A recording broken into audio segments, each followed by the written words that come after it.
بنانے کے لیے یا برکت حاصل کرنے کے لیے، اور اس قرآن کا کوئی فائدہ نہیں ہے. واللہ بتلا رہا ہوں میرے عزیزو، اس قرآن کے فائدے سنو.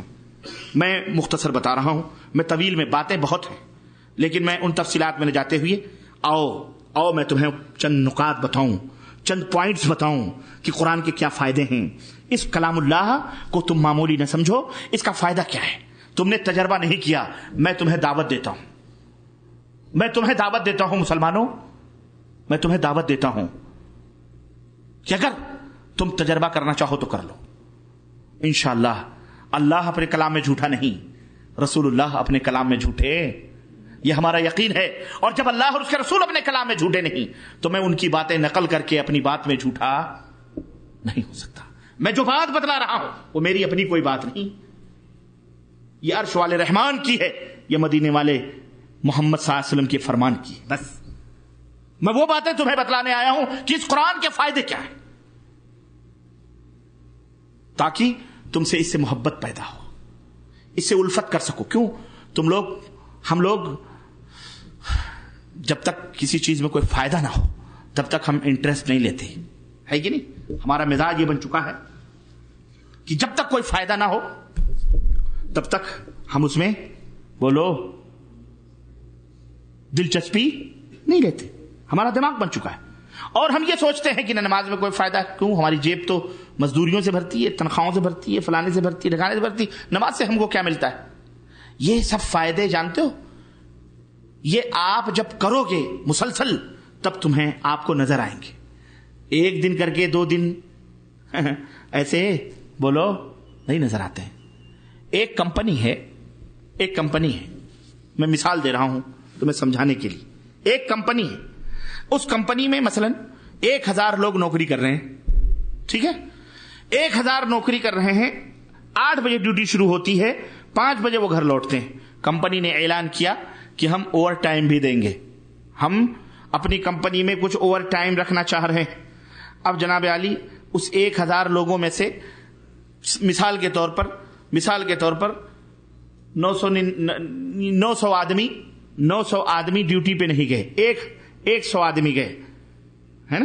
یا 1000 لوگوں میں سے کچھ لوگ گئے، 200 گئے، اور اسی میں سے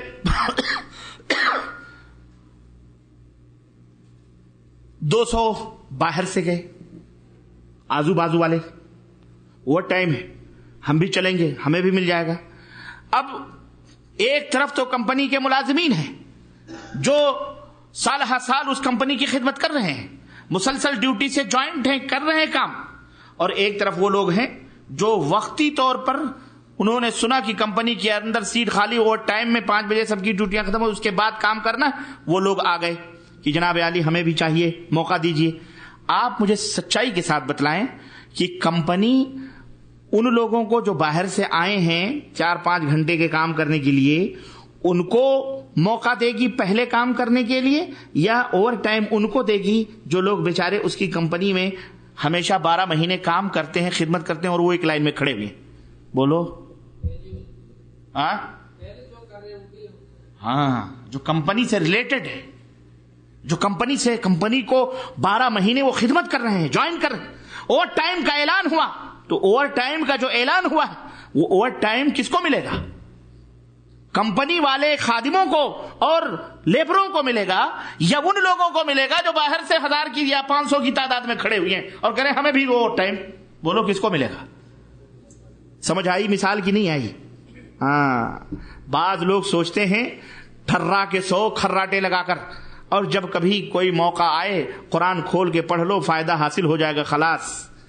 اور پھر جب فائدہ ملے نہ ملے، فائدہ مل گیا خلاص، اس کے بعد پھر قرآن کی طرف نظر اٹھا کے بھی نہ دیکھو. اب ایسے لوگوں کو کبھی فائدہ ملتا بھی ہے، کبھی نہیں ملتا. اگر نہیں ملتا ہے تو سوچتے ہیں کہ جناب عالی چلو یہ بیکار چیز ہے. یہ کیا ہے؟ بیکار چیز ہے، اس کی اہمیت ہی نہیں، تب ادھر ادھر دوڑتے ہیں. لیکن جو کمپنی سے ملازم ہیں انہیں اوور ٹائم مل رہا ہے، کمپنی سے ہیں، اگر انہیں اوور ٹائم نہ بھی ملے تو وہ کبھی بددل نہیں ہوں گے. کیوں؟ وہ کہیں گے بھلے اوور ٹائم نہیں ملا لیکن ہماری تنخواہ تو جاری ہے. تو تنخواہ فائدہ ان کو ملتا ہے جو لوگ ریلیٹڈ ہوتے ہیں، جو جن کا کنیکشن جڑا ہوا ہوتا ہے، جو موسمی نہیں ہوتے، جو ہمیشہ اس سے لگے ہوئے رہتے ہیں، فائدہ بھی انہی کو ملتا ہے۔ تو اے لوگوں، تمہیں فائدہ اس قرآن سے اس وقت ہوگا جب تم ہمیشہ اس قرآن سے جڑے ہوئے رہو گے، ان کو فائدہ ہوگا۔ جو لوگ موسمی ہوتے ہیں، موقع اور محل کے مطابق آ کر کے فائدہ اٹھانے کی کوشش کرتے ہیں، یاد رکھو انہیں کبھی کوئی فائدہ اس سے، سمجھ آئی کہ نہیں آئی؟ ہاں، دنیا کا یہ اصول ہے کہ اوور ٹائم اس کو ملے گا جو کمپنی کا ملازم ہوگا، اوور ٹائم اس کو نہیں ملے گا جو کبھی جس نے کمپنی کا منہ نہیں دیکھا۔ تو اگر وہ یہ کہے کہ یہ کمپنی فیلڈ ہے، یہ کمپنی بیکار ہے، تو وہ جھوٹا ہے کہ نہیں ہے؟ بولو۔ ہمارے سامنے جب ہم کمپنی کے ملازم ہیں، ہمارے سامنے جھوٹا ہے کہ نہیں جھوٹا ہے؟ کہیں گے مردود تو جھوٹا ہے، تو کذاب ہے، تجھے علم نہیں۔ ہم بھی اسی کمپنی سے جڑے ہوئے ہیں، لیکن ہم تو سدا بہار ہیں، الحمدللہ ہمیشہ اوور ٹائم بھی مل رہا ہے، نوکری کی تنخواہ بھی مل رہی ہے، بونس بھی مل رہا ہے، کپڑے بھی مل رہے ہیں، نہ کمپنی کی کبھی زیادتی ہوتی ہے تو ہم لوگوں کو پیسے بھی زیادتی دیتے ہیں، ہماری تنخواہیں بھی بڑھتی ہیں۔ تو جو لوگ جڑے ہوئے ہوتے ہیں فائدہ ان کو حاصل ہوتا ہے، جو کٹے ہوئے ہوتے ہیں انہیں فائدہ حاصل۔ ایسے ہی جب تمہیں قرآن سے فائدہ حاصل کرنا ہے تو اس قرآن سے جڑو، اس قرآن کو اپنے سینے سے لگاؤ، تعویذ بنا کے نہ لٹکاؤ۔ قرآن کو سینے سے لگانے کا مطلب یہ ہے کہ اس کو چوم چاٹ کے نہیں، اس کے مطابق اپنی زندگی کو ڈھالو، اس کو پڑھو، اس کو کیا کرو؟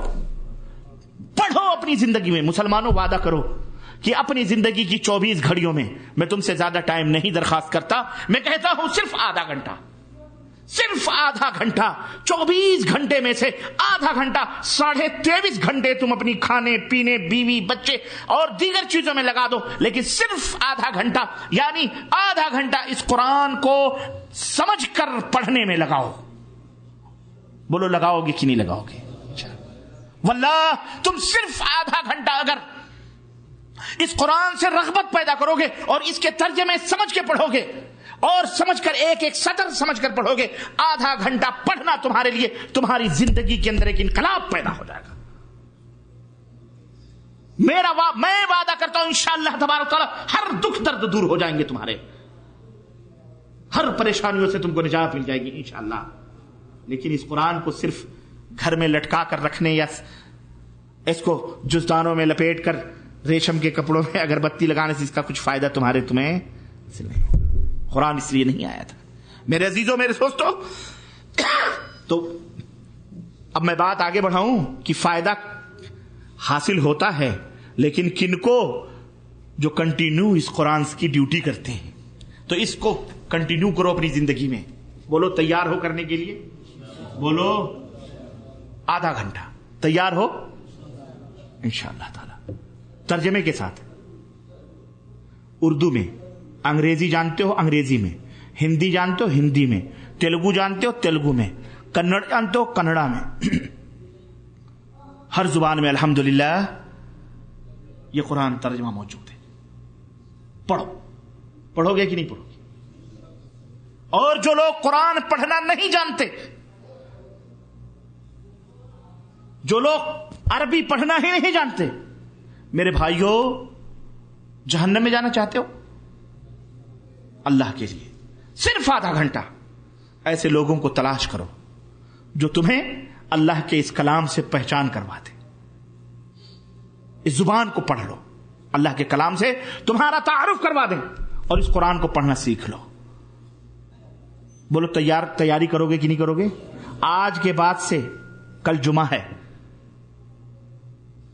کسی کو بھی پکڑ کر، نہیں تو مکتب جالیات آ کر یہاں جو کچھ بھی ہیں ان کو پکڑ کر ہم کو الف با تا سا پڑھا دو، اس کو پڑھ کر اس قرآن کو دھیرے دھیرے پڑھو، سیکھو، انشاءاللہ تبارک تعالیٰ اس کی خیر اور برکتیں، اس سے مالا مال ہو جاؤ گے۔ اور میں تمہیں خوشخبری سناتا ہوں انشاءاللہ تعالیٰ دنیا میں بھی عزت و رفعتیں اور آخرت میں بھی انشاءاللہ عزت و منزلت تمہاری ہوگی۔ یہ قرآن اللہ کی رسی ہے۔ اللہ نے کیا فرمایا؟ وَاعْتَصِمُوا بِحَبْلِ اللَّهِ جَمِيعًا وَلَا تَفَرَّقُوا، اللہ کی رسی کو مضبوطی کے ساتھ پکڑ لو، ٹکڑے ٹکڑے نہ ہو۔ یہ اللہ کی کیا ہے؟ یہ رسی ہے۔ سرور کائنات حضرت محمد الرسول اللہ صلی اللہ علیہ وسلم ارشاد فرماتے ہیں، کتاب اللہ هو حبل اللہ الممدود من السماء الى الارض، اللہ کی کتاب یہ اللہ کی رسی ہے جو اللہ نے آسمان سے زمین تک لٹکائی ہوئی. اللہ اکبر. تم کہتے نا پیروں کا دامن، غوث کا دامن نہیں چھوڑیں گے، خواجہ کا دامن نہیں ابے اس دامنوں میں کیا پڑا ہوا ہے؟ ان دامنوں میں کیا پڑا ہوا بھائی؟ یہ اللہ کا دامن، اللہ کا دامن کمزور ہے؟ بولو بولو، اللہ کی رسی کمزور ہے؟